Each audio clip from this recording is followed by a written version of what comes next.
Good morning বন্ধুরা, সকলকে বৃষ্টি ভেজা সকালের অনেক অনেক শুভেচ্ছা। তো বৃষ্টি ভেজা সকাল বললাম কারণ গত দুদিন থেকে প্রচুর বৃষ্টি হতেই চলেছে। আর বৃষ্টিতে সকলেই আমরা প্রায় ঘরের মধ্যে, যারা আর কি বাইরে বের হই না, সবাই আর কি ঘরের মধ্যে বন্দি। তো সকলকে আমার এই ছোট্ট ভ্লগে ওয়েলকাম জানাচ্ছি, যারা যারা দেখছো। আর বৃষ্টি ভেজা সকালে না ওই তেলে ভাজা টাইপের কোনো জিনিস না খেতে খুব ভালো লাগে। আর যেহেতু আজকে দিনটা হচ্ছে শনিবার, যেদিন আমি ব্লগটা আর কি তোমাদের সাথে শেয়ার করছি, তো সেদিন ছিল শনিবার। তো ভাবলাম সকালবেলা আর কি করা যায়। তো সকালবেলা ভাবলাম যেহেতু দিনটা পুরোটাই নিরামিষ খাওয়া দাওয়া হবে, ওই জন্য ভাবলাম সকালবেলা পরোটা আর একটু আলু কুমড়োর তরকারি করব। তো পরোটাটা এইদিকে ভাজছি, আর পাশের ওভেনে আমি দিয়েছি আলু কুমড়োর তরকারি রান্না হতে। তো প্রতিটা মেয়েকেই রান্নাঘরে আর কি যেতেই হয়, তো আমিও তাই প্রত্যেক দিনের মতো এই রান্নাঘরেই আমার অনেকটা সময় কাটে। তো এটা নর্মালি ব্যাপার, আর স্বাভাবিকভাবেই এটা প্রত্যেকটা মেয়েরই আর কি বিবাহিত মেয়ের জীবনেই এটা হয়ে থাকে। তো ওদিকে পরোটা আর আলু কুমড়োর তরকারি আমার মোটামুটি হয়ে গেছে। তো এই যে এখানে খাবারটা আর কি নিয়ে নিচ্ছি, সকালে যে খাবারটা। তো এখানে পরোটাটা নিয়ে নিলাম, এবার সঙ্গে নেব একটু আলু কুমড়োর তরকারি। আর যেটা বলার, এই কুমড়োটা কিন্তু আমাদের জমির কুমড়ো। তো প্রথম এই বছরের প্রথম কুমড়োটা আর কি আমরা আজকের দিনে রান্না করছি। তো বাকি কুমড়োগুলো আর কি তোলা হয়ে গেছে, বাড়িতে আর কি রেখে দিয়েছে। আর এই যে এখানে বসেছি, বৃষ্টি পড়ছে যেহেতু, তো ভাবলাম বাইরের বারান্দাতে এসে খাওয়া দাওয়াটা করি বৃষ্টি দেখতে দেখতে। তো ছেলেও চলে এসছে আমার সঙ্গে সঙ্গে, কারণ প্রথমে ভাবলাম একাই খাই, তারপরে ছেলেও সঙ্গে চলে এলো, তো ওকেও ভাবছি আমার সাথেই খাইয়ে নেব।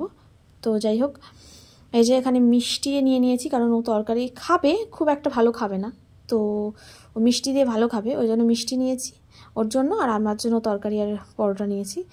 তো যাই হোক, তারপর ওকে খাইয়ে দিচ্ছি আর আমিও খাচ্ছি। তো এইভাবে সকালটা কেটে গেল।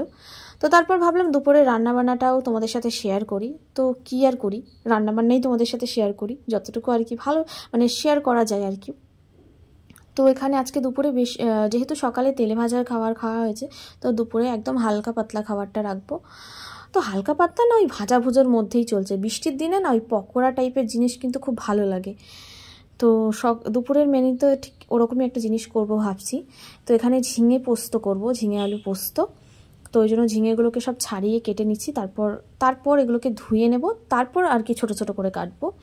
তো আমি এইভাবেই করি, কারণ সবজি দেখবে বেশিরভাগটা যদি পুরোটা আর কি না কেটে ধোয়া যায় একদম ছোট ছোট করে, তাহলে কিন্তু বেশি গুণটা থাকে।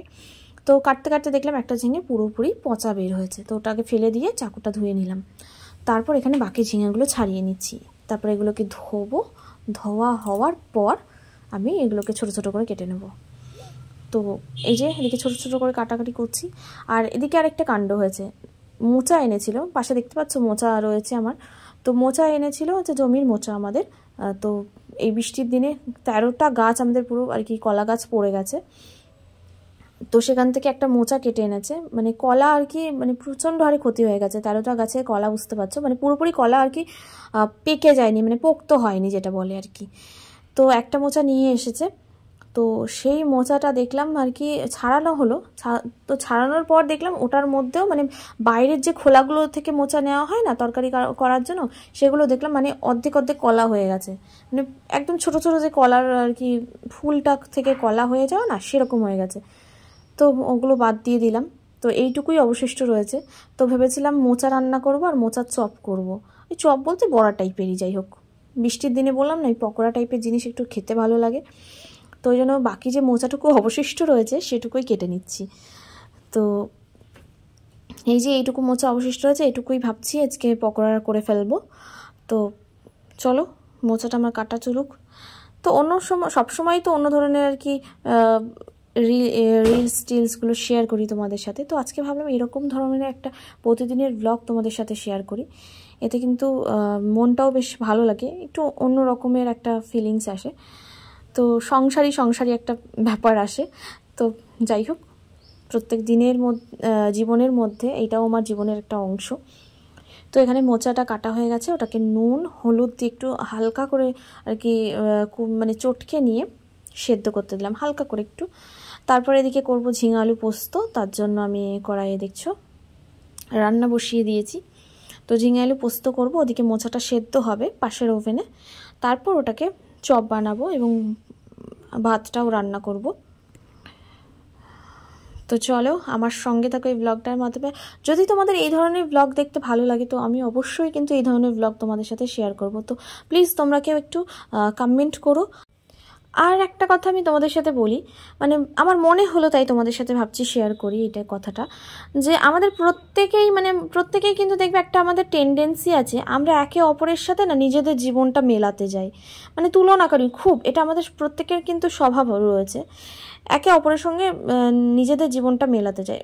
এইটা ভাবি না যে সবারই জীবন কিন্তু কাজের ধরনগুলো এক হলেও সেগুলোর কিন্তু মানে পরিস্থিতি আলাদা বা পরিপ্রেক্ষিত আলাদাভাবে হতে পারে।